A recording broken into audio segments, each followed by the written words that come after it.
Muri Zimbabwe hazvina kumira zvakanaka. Pane question ndakasangana nayo mu comment section mangu, and that question ndabva ndaona kuti iri kutotenderera kwakawanda. Ini I was thought pesa up kuti maybe angoro munhu andibvunza ndikatry kumbozviignore, but ndaona itotenderera kwese kwese. Ndikuona pa vanhu vakawanda vari kungondikinda question iyo iri kushaya mhinduro. So this question yakamira yakadai so. Iri kunzi President Mnangagwa recently declared a creeping drought currently devastating Zimbabwe as a nation of disaster. Will the food sourced from non-governmental organization be politicized by the ruling party? Ndo mubvunzo mamirira wakaita. Nyaya iri kuitika ndeyekudai so. Munozviziva imimi kuti makore ese aya vanhu tingataura zvekuti ma-MP vanhu vanoda zvigaro kana kuti nema-councillors ve-ZanuPf ndo vane kamwe kakudherera kavanoita so kuti zvinhu zvikauya ingava munharaunda anozozvishandisa izvozvo kutokambenesa, right? Apa uya nekadhi rako remusangano, uya nemaregalia, ndiani munhu munomuziva here?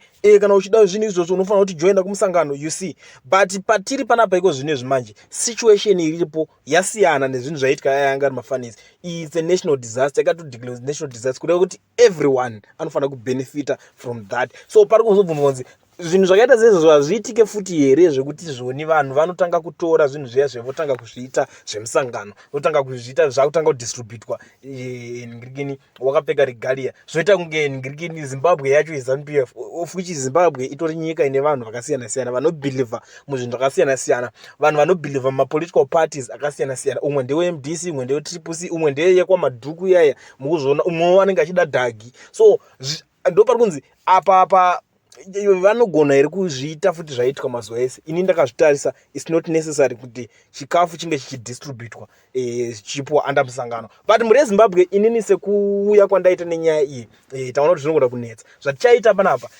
majournalist akawanda varimo muZimbabwe kune kupiwa chikafu kwese, tichameka sure kuti teta kandokedwa nekajournalist kana kachitoro nyaya kobva katipa kunoku tobva tadzifambira nyaya dzacho. Munozviziva kuti ipapo apa you never disappoint. Kana zvatonetsa ndingatouya kuZimbabwe ikoko totodzifambira nyaya dzacho, tonyatso kuti vanhu monyatsogutsikana nequestion yenyu yamabvunza. Ndo nyaya ndakakubatira zvekare nhasi pachannel yenyu yeKulian TV. Mubvunzo wamabvunza ndatopindura, so asi tichaukondya mubvunzo iwowo, handina kuukanganwa.